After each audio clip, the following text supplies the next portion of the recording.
नमस्कार, आपका बहुत बहुत स्वागत है और मैं हूं आपके साथ हिबा जावेद। और आज हम देख रहे हैं द सिंपल टॉक में जहां बात सिंपल और सीधी होगी। और आज हमारे साथ एक actor, anchor, entertainer, comedian, film director, producer, the comedy star Rajpal Yadav जुड़ रहे हैं। नमस्कार, आपका बहुत बहुत स्वागत है सर हमारे साथ जुड़ने के लिए। Thank you so much. आप हमारे साथ जुड़े और बात बहुत ज़्यादा है करने को, लेकिन टाइम की कमी है। लेकिन फिर भी हम आपसे बहुत सारी बातें करेंगे, आपके बारे में बहुत कुछ जानेंगे। और सबसे पहला मेरा सवाल आपसे है कि आप कहाँ से हैं और एक्टिंग की शुरुआत वहाँ से कैसे हुई?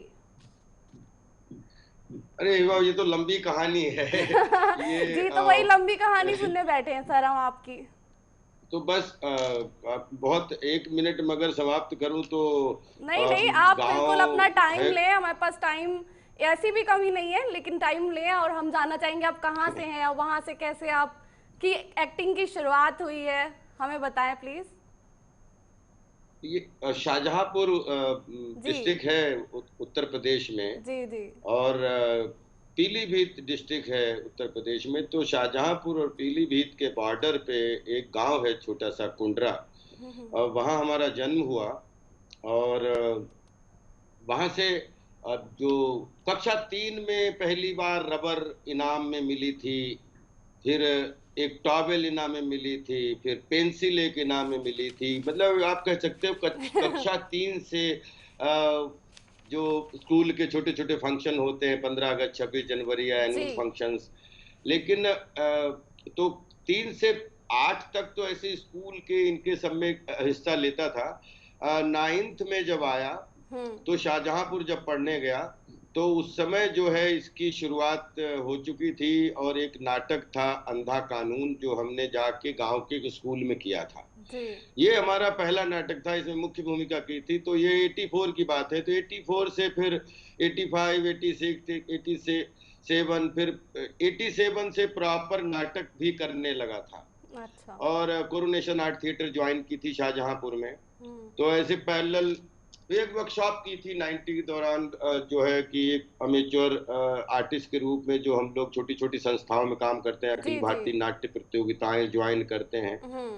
तो उसमें एक अंधेर नगरी चौपट राजा टकाशेर भाजी टकाशेर खाजा एक नाटक हुआ था भारतेंदु हरिश्चंद्र जी का। हम्म। वो शाहजहांपुर में उसका मंचन हुआ था। उससे बहुत अच्छी वाहवाही मिली थी और बहुत अच्छा कॉन्फिडेंस मिला था। तो बीए करने के बाद में Lucknow Bharatendu academy of dramatic arts में एडमिशन मिल गया। वहाँ पे 2 साल जो है ट्रेनिंग की एक्टिंग में, कॉम्प्रिहेंसिव कोर्स में। और इसके बाद में 94 में जो है एनएसडी में एडमिशन मिल गया दिल्ली। तो मंडी हाउस में 3 साल बिताने का सौभाग्य मिला। और 97 में मुंबई आ गया। फिर एक हाँ। छोटे से सीरियल स्वराज से शुरुआत की थी जो डीडी 1 पे आता था। और फिर 3-4 छोटे छोटे सीरियल किए। फिर उसके बाद में मुंगेरी के भाई नौरंगी लाल जो था, वो एक सीरियल था जो प्रकाश झा साहब ने डायरेक्ट किया था जी और उसमें मुख्य भूमिका मिली थी। जी जी। तो फिर वो 98 तक 1 डेढ़ साल टेलीविजन और थिएटर का हिस्सा रहा। और 99 में एक फिल्म जो है वो मिली थी, शूल एक सीन था। और वो राम गोपाल वर्मा जी उसके प्रोड्यूसर थे। और उन्होंने वो सीन देखा, उनको बहुत अच्छा लगा। तो जंगल में उन्होंने ब्रेक दे दिया और हम्म। 2000 में जंगल रिलीज हो गई। तो उसमें एक बहुत अच्छा स्टेब्लिशमेंट मिला। और 2020 से 2021 तक आप सबके दुआओं से जो है वो लगभग लगभग 150 फिल्मों से ऊपर करने का सौभाग्य मिल गया है, जिसमें मुख्य भूमिकाएं, जी चरित्र भूमिकाएं, सपोर्टिंग भूमिकाएं, कॉमिक भूमिकाएं, गेस्ट अपीयरेंस की भूमिकाएं। ये हमारी एक छोटी सी जर्नी है। जी सर, जैसे कि आपकी शुरुआत हुई थी नेगेटिव रोल से, बट उसके बाद आपने चेंज किया और जी आपको कॉमेडी में आया, और उसके बाद अब आप कॉमेडी किंग से जाने जाते हैं। और मतलब फिर नेगेटिव से स्टार्ट हुआ था करियर आपका, और कॉमेडी से कैसे कैसे वो सफर रहा था? अचानक कॉमेडी में कैसे आ गए? क्योंकि नेगेटिव रोल जो होते हैं वो बहुत ही मुझे डिफरेंट होते हैं।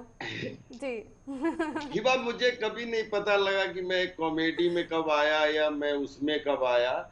मैं आपको एक चीज बताना चाह रहा हूँ कि 2000 में नेगेटिव रोल था वो जंगल का। फिर उसके बाद में रामू जी ने प्यार तूने क्या किया बनाई, तो उसमें हम्म। मुझे कॉमिक भूमिका दी। फिर उसके बाद में उन्होंने कंपनी बनाई, एक सपोर्टिंग छोटी सी भूमिका दी, और फिर उन्होंने मैं माधुरी दीक्षित बनना चाहती हूँ प्रोड्यूस की तो मुख्य भूमिका दी। फिर उस मैं माधुरी दीक्षित के बाद मैं मेरी पत्नी फिर अगेन एक मुख्य भूमिका मिली। तो क्योंकि 2000 से और 2021 तक इतना चेंजिंग ईयर रहे कि टोटल जो सिनेमा था वो डिजिटली धीरे धीरे होने लगा। मीडिया एंड पहले 3 चैनल थे, फिर 300 चैनल हो गए, फिर 3000 चैनल हो गए। फिर आप समझिए कि धीरे धीरे मीडिया ने पूरा रियलिटी को टेक ओवर किया, जो बहुत अच्छी बात है। और उसकी वजह से जो फिल्म इंडस्ट्री के पास में शुद्ध विशुद्ध आप कह सकते हैं एंटरटेन बचा, और एंटरटेन ही फिल्म इंडस्ट्री का सबसे मेन हिस्सा है। तो पिछले 20 साल में ज्यादातर फिल्में ही कॉमेडी बनी, चाहे लीडिंग एंटरटेनर हो चाहे सपोर्टिंग एंटरटेनर हो, सब लोग एंटरटेनमेंट वाली फिल्में करते थे, एंटरटेनिंग भूमिकाएं करते थे। तो फिल्म ही कॉमेडी बनती थी, हीरो भी कॉमेडी करता था और जीरो भी कॉमेडी करता था। तो इसलिए हर दशक का एक सिनेमा होता है। तो जिस दशक में मुझे एंटर करने का सौभाग्य मिला, तो उस दशक में 2000 से 2010, 2010 से 2020 इसमें out and out laugh right entertaining meaningful फिल्में जो है बनी, तो उनका हिस्सा होने का सौभाग्य मिला। और कॉमेडी आपने देखा कि पिछले 20 साल में जो भी फिल्में रही उनकी फोरग्राउंड जो है वो कॉमेडी रही। तो इसलिए, और आई लव कॉमेडी, और जीवन भर जब तक जिंदा हूं तब तक कॉमिक भूमिकाएं बहुत अच्छा ब्लड सर्कुलेशन बढ़ाती हैं। और मुझे 3 डायमेंशनल कैरेक्टर है भोपाल प्रेयर फॉर रेन में एक इतनी सीरियस भूमिका जहां पे मार्टिन शीन, मिशा बॉटन, काल पेन, भोपाल गैस ट्रेजेडी के ऊपर फिल्म बनी थी, तो मुख्य भूमिका करने का सौभाग्य मिला। तो मैं बड़ा लकी हूं कि मुझे एंटरटेनिंग भूमिकाएं मिली, लेकिन डिफरेंट मेंटालिटी की मिली। और अगर मुझे मिलती नहीं है तो मैं डिफरेंट मेंटालिटी कर देता हूं और डायरेक्टर के सामने लेके पहुंचता हूं कि सर इसको ऐसे करे। तो जब डायरेक्टर बोलते हैं हाँ ये ठीक है, तो हम उसको कैरी कर जाते हैं। जी सर, 1999 में आपकी आई थी दिल क्या करें, और वहाँ से आपकी फिल्मी सफ़र की शुरुआत हुई थी। और तो मतलब कैसा एक्सपीरियंस था? पहली बार थिएटर आपने करा हुआ है और नुक्कड़्स करे हुए हैं जैसे, तो उसके बाद ये कैसा एक्सपीरियंस था आपका कि मूवी करना? और दिल क्या करे ही वह पहली फिल्म नहीं है। पहली फिल्म एक बच्चों वाली है, लक लक लकीरें। अच्छा, जो राजस्थान के डुंडलोड राजस्थान में हमने शूट की थी, बच्चों के लिए बनी थी। अच्छा। फिर और वो उस समय जब प्रकाश झा साहब के साथ मुंगेरी के भाई नौरंगी लाल कर रहे थे, तो उसके बाद में प्रकाश झा साहब ने ये दिल क्या करे फिल्म बनाई थी। तो उस समय मैं शूल कर चुका था। तो ये इसमें एक, क्योंकि झा साहब कुछ बिल्कुल घरेलू था, तो उनका क्योंकि उन्होंने मुंगेरी भाई नौरंगी लाल में मेल लीड दिया, तो वो एक छोटा सा गेस्ट अपीयरेंस एक सीन का प्रकाश झा साहब ने बुला लिया था और करवा लिया था। दिल क्या करे 70 mm की या पहली कॉमर्शियल फिल्म कह सकते हैं शूट। जी जी जी। तो सर उसका एक्सपीरियंस क्या था, कैसा रहा था? आपको कुछ नया लगा था उसमें, या फिर बिल्कुल जस्ट आपके लिए नॉर्मल रहा था ये कि हाँ बस गए और एक्टिंग करी और आ गए? नहीं, बहुत अमेजिंग एक्सपीरियंस रहा। एक्चुअली हमारे जीवन का टर्निंग पॉइंट था वो। क्या है कि मैंने किसी को बताया नहीं था। 98 में उस समय DD1 से धीरे धीरे बहुत सारे चैनल आ रहे थे नए नए। जी, सोनी, ये सब प्रॉपर जो पुराने आप 99 के चैनल आप देखिए तो 8, 9, 10 चैनल काफी एस्टेब्लिश हो चुके थे। तो क्योंकि मुंबई में रहता था, तो मुंबई में मेरा वो सीरियल किसी ने देखा नहीं था, तो मैंने किसी ने बताया नहीं था कि मैंने मुंगेरी भाई नौरंगी लाल किया है। जब शूल की शूटिंग करने के लिए बिहार गया, वहां पे मोतिहारी और बेतिया है, वहां पे शूटिंग हुई थी। रामू जी ने जब ये सीन देखा, तो ये सीन बड़ा फनी था कि सेट पे अनुराग कश्यप थे, मैं था, मनोज बाजपेयी थे, रवीना टंडन थी, अनुराग कश्यप राइटर थे। 3 लाइनों का रोल था जिसमें मनोज बाजपेयी जी आते हैं और मनोज बाजपेयी जी जो है वो बोलते हैं कि एक कुली इधर आ, सामान उठा, सामान टांगे पे रखा। मैंने पैसे मांगे तो उन्होंने 10 रुपए दिए, मैंने उनसे पैसे को लेके झंझट किया। ये था एक सीन। लेकिन वो अब क्योंकि उसके डायरेक्टर शीनू थे, उनको बहुत अच्छी हिंदी आती नहीं थी उस समय, तो मैं और मनोज बाजपेयी और अनुराग कश्यप तीनों ने सलाह की कि इस सीन को थोड़ा बढ़ाया जाए, इसको जी इसको अपन थोड़ा एक्सप्लोर करते हैं। जी। तो मनोज बाजपेयी जी ने बड़ी मतलब उसमें मदद की, और बोले कि नहीं नहीं, क्योंकि he was playing male lead, तो उन्होंने कहा कि इस सीन का कुछ करते हैं। जी और वो फिर आप सोचिए 3 लाइन का रोल 13 लाइन का रोल हो गया था, और वो इतना स्टेब्लिश हुआ कि रामू जी ने उसी सीन की वजह से मुझे मस्त में 10-12 दिन के लिए बुलाया। मेरा कोई रोल नहीं था मस्त में, 2-4 क्लोजअप का रोल था, लेकिन मस्त रिलीज हुई और जंगल अनाउंस हुई। तो जंगल में रामू जी ने हमारी लाइफ में मंगल कर दिया।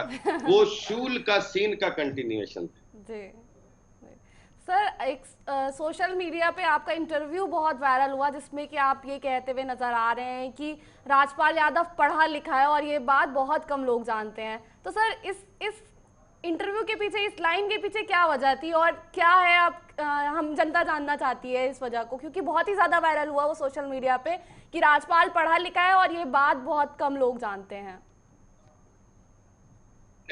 ये वैसे मैंने बहुत स्पॉन्टेनियस बोल दिया, लेकिन लेकिन मैं ये बोल रहा हूँ कि हम इंडस्ट्री में या कहीं भी, कि एक ऐसा आदमी जी कि जो एक छोटे से हाड़ मास का, पतला दुबला छोटा सा, जिसने दुनिया की हर, जिसको ग्लैमर बोलते हैं, उसको चैलेंज कर दिया आर्ट के सामने।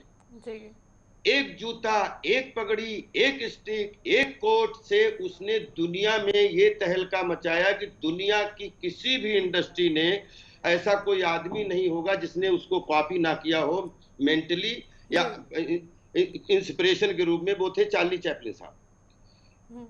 अब जब हमारी अभिनय यात्रा शुरू होती है, तो हमारी अभिनय यात्रा कोई ऐसा नहीं है कि 4 सीन कॉमेडी कर दिया, कॉमेडियन फिर जो जिंदगी भर एक ही जैसा करते रहो। जी जी बिल्कुल। हम एक्सपेरिमेंटल मैन हैं, हम अपने आप से एक्सपेरिमेंट करते हैं, क्योंकि हमने 2 साल स्टेट स्कॉलर और 3 साल नेशनल स्कॉलर का वजीफा पाया है। अगर हम आज एक्टर नहीं होते तो अपने देश के किसी भी साहित्यिक, सांस्कृतिक या जो रेडियो, आकाशवाणी, दूरदर्शन, जितनी भी 3600 स्टेट में कला संस्कृति के ऑफिस है, उसमें डायरेक्टर पद का मैं पहले दिन से उम्मीदवार हूं कि अगर मैं कुछ नहीं कर पाया तो कम से कम इस पद पे रह के कला संस्कृति की सेवा करूंगा। तो राजपाल कोई आने के पीछे, राजपाल ने कक्षा 3 से अभिनय शुरू किया, फिर धीरे धीरे बीए किया, पैरेलल थिएटर किया, फिर 5 साल की ट्रेनिंग की, 2 साल ओसीएफ ऑर्डिनेंस क्लोथिंग फैक्ट्री में एज ए टेलर ट्रेनिंग पाया हुआ बंदा हूं, जिसमें 29th बैच का पास आउट हूं। मेरा पूरा बैच आज की डेट में ओसीएफ शाहजहांपुर में, जो सेना के लिए कपड़े पैराशूट्स बनाती है, उसमें बोलते हैं आधा शाहजहांपुर वहां से सरवाइव करता है। मैं उसका 29वें बैच का पास आउट हूं। तो जब आदमी एक जैसे फ्रेम में फंसता है, तो उसको ब्रेक करने के लिए एक्टर को ही लोहा लेना पड़ता है। जी, सही और बात। जो पढ़ा लिखा होता है, वो उस दंगल में, जो है मनोरंजन के दंगल में, अपने जौहर दिखाने की कोशिश करता है, और जो पढ़ा लिखा नहीं होता है वो अपने दंगल दिखाने से जो है वो वंचित हो जाता है। तो इसलिए मैंने इस संदर्भ में बोला था कि राजपाल यादव मतलब एक, जब तक जीवित है तब तक अभिनय का दूसरा नाम, अपना बचपन से नाम, जब से तो कोई बोलता है कि राजपाल नाम तो बहुत है, लेकिन एक मनोरंजन कुमार जो मैं मानता हूं जीवन का सबसे बड़ा नाम है, मैं अपने आप को बचपन से मनोरंजन कुमार के रूप में ट्रीट करता हूं। इसलिए मुझे लगता है कि वो ऐसे बोल दिया कि राजपाल पढ़ा लिखा आदमी है। एक्चुअली पढ़ा लिखा नहीं होता तो इतना गंभीर नहीं होता। कॉर्नर्स की एक्टिंग करता हूं तो बिल्कुल मस्खरा लगता हूं, लेकिन जब कमरे में बैठ के अपने आप से बात करता हूं तो एक अंदर बहुत गंभीर मशविरा रखता हूं। तो मशविरा और मस्खरागिरी मिक्स ना हो पाए, इसके लिए पढ़े लिखे की जरूरत है। और I am very thankful to God और आप सबकी दुआओं से कि ये तमीज पहले दिन से है कि मुझे रील में क्या जीना है और रियल में क्या जीना है। जी जी सर, तो अब हम आपसे कुछ पर्सनल सवाल पूछेंगे जिसके जो कि आपकी वाइफ से रिलेटेड है। आप और आपकी वाइफ कैसे मिले और कैसे शादी के बंधन में बंधे, इसके बारे में शायद बहुत कम ही लोग जानते हैं। आप लोग की शादी कैसे हुई, इसके बारे में जानना चाहते हैं हम।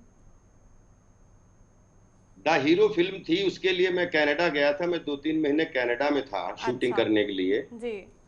और सनी देओल साहब, हम और अमरीश जी और प्रियंका चोपड़ा, प्रीति जिंटा, बहुत सारे बड़ी गदर के बाद में वो हिंदुस्तान की सबसे बड़ी फिल्म थी जो कनाडा में शूट होने गई थी। तो वहां पे 2-2.5 महीने जो हम लोग थे। तो जब हम लोग टोरंटो से कैलगरी पहुंचे तो कैलगरी में 1 महीने हम वहां पे थे। तो वहां पे राधा से मुलाकात हुई थी, जो हमारी राधा हमारी पत्नी का नाम है। और एक हम लोग खाली थे, हमारी शूटिंग नहीं थे, बोले कि यहाँ से 40 किलोमीटर दूर बहुत अच्छा कोकरैन है जहाँ की आइसक्रीम बहुत मशहूर है। तो प्रवीण दवास हमारे एक एक्टर हैं, दोस्त हैं, तो उन्होंने कहा कि तेरी शूटिंग है। मैंने कहा नहीं। तो बोले कि जी। मैं किसी को बुलाता हूँ और अपन आइसक्रीम खाने चलते हैं। तो उन्होंने अपनी दोस्त को बुलाया था कि हम लोग यहाँ 40 किलोमीटर दूर आइसक्रीम खा के, दोपहर 2 बजे की 2:30 बजे की बात है, तो जी। आप चल सकते हो क्या। तो वो जब आई थी तो उसके साथ में राधा आई थी और राधा से मुलाकात हुई। वो आइसक्रीम खाने का बहाना था, लेकिन आज वो फिर उन राधा से दोस्ती हो गई। उनके घर पे गए तो एक बड़ा प्यारा सा एनआरआई माहौल देखा और उनके पिताजी से मिला। और फिर पता नहीं क्या हुआ कि दोनों के माँ बाप रेडी हो गए और आज 18 साल हो गए हैं हम लोगों की शादी को। बस हमने एक ही बात राधा से शर्त रखी थी कि यहाँ जो शादियां वगैरह होती हैं तो बहुत सारे लोगों को यहाँ से वहाँ की सिटीजन लेनी होती है, वहाँ से यहाँ की सिटीजन लेनी होती है। तो हमने कहा कि जीवन में कुछ भी बदल जाए, लेकिन राजपाल नौरंग यादव का जो पासपोर्ट है वो इंडियन ही रहे जिंदगी भर। दुनिया का जी। सबसे बड़ा दुर्भाग्य होगा जिस दिन।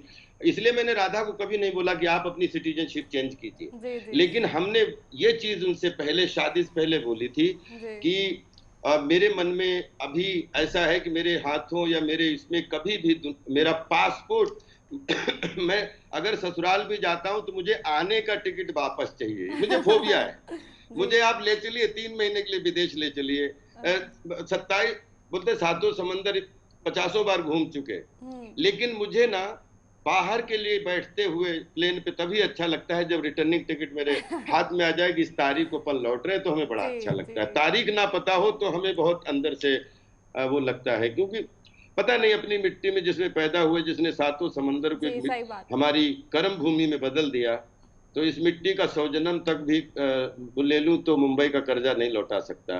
जी। तो इसलिए बस, बाकी और हमारी कोई शर्त नहीं। और आप लोगों की दुआ से हम राधा शादी के बाद 1 साल हम लोगों का अफेयर रहा और उसके बाद वो शिफ्ट हो गए इंडिया, हमारी शादी हो गई और बस तब से बस जिंदगी आप लोग दुआ से ठीक है। जी। जी तो सर। हीरो फिल्म जो है वो तो ठीक है, लेकिन हमारी जिंदगी में ये बड़ी उथल पुथल मच गई थी हीरो से। और आई थिंक जी। लेकिन आई थिंक एक फिल्म करने गया था और फैमिली बना के आए बन वापस। गई। आई एम वेरी थैंकफुल। तो सर, अभी हाल ही में दिलीप कुमार सर का जो है निधन हुआ है, उनसे जुड़ी हुई कुछ यादें या कुछ बातें आप हमसे साझा करना चाहते हैं तो प्लीज बताएं। दिलीप साहब के बारे में आप ये समझ लीजिए कि कुछ भी बोलना सूरज को दिया दिखाने जैसा है। जी बिल्कुल। दिलीप साहब की पुनरावृत्ति कभी नहीं हो सकती। वो हमारे देश के वो आइकॉन थे जिन्होंने सिनेमा की दिशा और दशा बदल दी। जी हम बिल्कुल। एक बार उज्बेकिस्तान में शूटिंग कर रहे थे हिवा श्याम बेनेगल साहब के साथ में, सुभाष चंद्र बोस। तो हमारे दिमाग में बड़े अच्छे अच्छे, जो जैसे आप क्वेश्चन पूछ रहे हो मुझे कि सर आप 1950 के टाइम आप माशाल्लाह यंग रहे होंगे, तो उस समय कैसा सिनेमा कैसे। तो बोले उससे पहले सिनेमा बहुत लाउड पारसी थिएटर और उन सब से ओतप्रोत था, लेकिन जब 1945 में आई थिंक ज्वार भाटा आई तो धीरे दिलीप साहब की जब एंट्री हुई तो उन्होंने धीरे धीरे हर जेस्चर पोस्चर को छोटा छोटा कर दिया। तो जब उनकी पहली बार फिल्म देखी तो बोले कि हर क्रिटिक, हर आदमी बात कर रहा है कि ये इसमें इतने रियलिस्टिकली कोई ड्रामा नहीं, कोई कुछ नहीं, कोई कुछ नहीं, ये कैसे। और चर्चा चर्चा करते करते दिलीप साहब ने एंटरटेनमेंट को करेक्ट इल्यूजन ऑफ रियलिटी बना दिया और उन्होंने मतलब रियलिटी और रील में बड़ा अच्छा तार बिठा दिया। आई थिंक दिलीप साहब के जब पहली बार दर्शन हुए, 1000 आदमी थे लगभग उस हॉल में, लेकिन दिलीप साहब की तबीयत ठीक नहीं थी क्योंकि जब हम एंटर हुए तो लगभग वो थोड़ी सी बीमारी की आगोश में आ गए थे और सायरा जी उनको जो है लेके, तो लेकिन उस बीमारी में भी वो 1000 लोगों के बीच में एक ही चेहरा चमक रहा था दिलीप साहब का। ये एक्टर का ऑरा होता है और दिलीप साहब ऑरा लेके पैदा हुए थे और जब तक रहे उन्होंने ऑरा मंडल में ही रहे अपने, और वो जब तक ये भारतीय सिनेमा है दिलीप साहब का कोई भी स्थान नहीं ले सकता। मेरी बड़ी इच्छा थी कि एक देहाती फिल्म बनाऊंगा, गंगा जमुना, और कभी ऐसा मौका मिला तो गंगा का रोल करके दिलीप साहब को श्रद्धांजलि जरूर देना चाहूंगा कि मैं इतनी वैरायटी नहीं हमने देखी कभी दिलीप साहब की कि कहाँ मुगले आजम, कहाँ शक्ति, कहाँ गंगा जमुना, कहाँ मधुमती, कहाँ कर्मा, मतलब कुछ बोल ही नहीं सकते कि वो क्या होमवर्क करते थे। और दिलीप साहब की लाइन एक बड़ी मशहूर थी कि अरे मियाँ, जब अच्छा सिनेमा करना चाहते हो तो बुरा सिनेमा मना करना सीख जाओ। ये बड़ा हिम्मत चाहिए। जब एक्टर का समय ठीक आता है, उसको 10-20 प्रोडक्ट मिलते हैं, फिल्में मिलती हैं, तो रोजी रोटी कपड़ा और मकान के चक्कर में, घर बनाने के चक्कर में ये करके वो फिल्में ले लेता है। उसमें एक फिल्म अच्छी होती है, 3 फिल्म खराब भी होती हैं, लेकिन पहले और आखिरी सबूत थे दिलीप साहब जिनका मना करना फिल्म फैशन था। तो हिम्मत चाहिए किसी एक्टर को कि काम आता हुआ मना कर सके कि ये काम मेरे मन का नहीं है, मैं नहीं करूंगा। तो I think he was king, और वो बहुत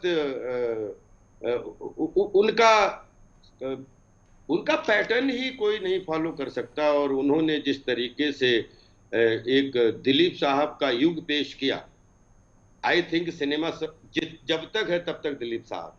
जी बिल्कुल बिल्कुल। सर अब आपसे अगले सवाल करते हैं। हाल ही में आपका 50वां जन्मदिन था और उस टाइम आपने अपना नाम चेंज करके राजपाल नौरंग यादव कर लिया। इसके पीछे क्या स्टोरी रही है? क्योंकि ये स्टोरी आपकी जो नाम चेंज करने की थी काफ़ी न्यूज़ में आई भी थी। जो असली रीज़न था आपके मुंह से सुनना चाहेंगे सर आप। हाँ, ये क्वेश्चन भी अच्छा है कि मतलब अभी 16 मार्च को मैं 50 का पूरा हुआ, तो बैठा बैठा सोच रहा था कि अपनी वाइफ को, क्योंकि अभी कोरोना के माहौल में कुछ भी, ना कोई पार्टी ना कोई, बिल्कुल उसको बिल्कुल थैंक यू वेरी मच से ज्यादा कुछ भी उसमें नहीं किया था। तो बैठा बैठा सोच रहा था कि माँ जन्म देती है बच्चे को, लेकिन जब बच्चा आगे बढ़ता है तो उसमें सन ऑफ लगता है, पिता का नाम लगता है, राइट। तो जब मैं महाराष्ट्र में आया था मुंबई में 97 में, तो मैं यूपी का हूं, तो राजपाल यादव सन ऑफ श्री नौरंग सिंह यादव इस तरीके से लगता था। लेकिन जब महाराष्ट्र में आया और महाराष्ट्र में पिताजी का नाम बीच में लगता है, राजपाल नौरंग यादव, तो ये राजपाल नौरंग यादव पासपोर्ट में नाम था। पिछले 20-25 साल से यही नाम चल रहा था। अच्छा। अभी 50 साल की उम्र में जब हम पहुंचे तो मैंने कहा कि मेरे मन में ऐसे ही आया कि जिस नाम ने पूरे आज हाफ सेंचुरी पूरी करवा दी जिंदगी के थपेड़ों में झेलते हुए, कभी इधर बॉल कभी उधर, कभी सफलता कभी ये कभी विफलता कभी मतलब, तो लेकिन 50 जब पूरे हुए तो मेरे मन में एक चीज आई कि ये नाम जो है राजपाल यादव अब अधूरा नाम है, राजपाल को मिक्स कर देता हूं अपने पिताजी के नाम पे, कि जो पासपोर्ट का नाम है वो वही नाम, क्योंकि उसमें पिछले 50 साल में जो कमाया वो अपने पिताजी के नाम में सम्मिलित करता हूं, उसको समर्पित करता हूं। तो इसलिए राजपाल नौरंग यादव पासपोर्ट का नाम रखा। एक संयोग है कि एक फिल्म आ गई थी जिसका नाम है फादर ऑन सेल। एक मिस्टर अपूर्वा व्यास हैं, उन्होंने एक फिल्म सुनाई फादर ऑन सेल, उसमें उन्होंने एक अधेड़ उम्र पिता की कहानी सुनाई, मुझे अपना इंस्टीट्यूट याद आ गया कि इतनी entertaining, emotional, laugh right, but इतनी मीनिंगफुल फिल्म। तो उन्होंने जब फादर की, तो मैंने कहा 50वां बर्थडे मनाया और आपने फादर का रोल दिया, तो बोले कि ये संयोग ही है। तो मैंने उनसे ऐसे ही बोल दिया कि अब 50 साल पहले जो कुछ भी 36 साल तक अभिनय किया, कभी नुक्कड़ नाटक, कभी टेलीविजन, कभी फिल्म्स, कभी थिएटर, कभी, तो जो भी 50 साल का है वो अगला राजपाल यादव का है, वो अगला जो भी होगा वो राजपाल नौरंग यादव का होगा। तो मेरा नाम इसमें सबसे पहले पिताजी को समर्पित कर दीजिए और मेरा इसमें नाम राजपाल नौरंग यादव डालना, बस यही इतना वो था। लेकिन वो मुझे ये भी नहीं पता था कि लोगों को ये इतना वो लगेगा कि मेरे 20 साल के करियर में जितनी बार हमारे अलावा पिताजी का नाम इतना किसी ने नहीं लिया जो पिछले 3-4 दिनों में। तो कि मुंगेरी भाई नौरंगी लाल के बाद में 50 साल की उम्र के बाद राजपाल नौरंग यादव, तो हमें लगता है कि पिताजी का नाम आने से मुझे भी संतुष्टि मिली कि हमारे पिता का ही नाम है और हम जो भी कर रहे हैं वो पिता के नाम के पीछे बस समर्पण है और कुछ नहीं, बाकी इसके पीछे कोई कारण नहीं है। अच्छा, एक टेक्निकल बात भी है, जब आप कहीं जाते हो, पासपोर्ट पे आपका नाम यह है और आपको अब टिकट आपका राजपाल यादव, तो इमिग्रेशन पे जहां पे लोग जानते हैं वो तो ठीक है, लेकिन जहां जानते नहीं है तो 3 बार पूछना कि राजपाल यादव, व्हाई नॉट राजपाल नौरंग यादव, तो वो हमेशा, तो मुझे ऐसा लगता है कि इंटरनेशनल फिल्म है फादर ऑन सेल, और 50 साल के बाद नई जिंदगी में कक्षा 1 में प्रवेश लिया है और मेरा आप समझ लीजिए कक्षा 1 से शुरुआत होके और वो पासपोर्ट का नाम ही जो है वो वही अब नाम है। सर, आपसे अलविदा लेने का समय हो गया है, लेकिन जाते जाते मैं आपसे एक डायलॉग बुलवाना चाहूंगी जो कि है पार्टनर मूवी का, मैं हूँ छोटा डॉन से। सर प्लीज वो एक बार बोल के उस डायलॉग में जान डाल दीजिए उसमें। वो एक सिचुएशन अलग होती है, लेकिन उसमें कि 2 अक्षर का मेरा नाम और का लाइफ में 2 ही काम, किसी का गेम बजाना, पता नहीं ऐसे ही कुछ डायलॉग था, और लास्ट में बोलता था मैं हूँ छोटा डॉन, छोटा डॉन, छोटा डॉन, मैं हूँ छोटा डॉन। धन्यवाद सर हमारे साथ जुड़ने के लिए, और बहुत मस्ती भरी बातें करी आपसे, बहुत कुछ जाना आपके बारे में, बहुत अच्छा लगा आपसे बात करके। धन्यवाद आपका सर हमारे साथ जुड़ने के लिए। तो आज हमारे साथ कॉमेडी किंग राजपाल यादव जुड़े थे, उनसे हमारी सीधी और सिंपल बात हुई। अगले हफ्ते फिर मिलेंगे नए मेहमान के साथ। देखते रहे द सिंपल टॉक, और बड़ी छोटी बड़ी खबरों के लिए देखते रहे JK 24/7 न्यूज़। धन्यवाद।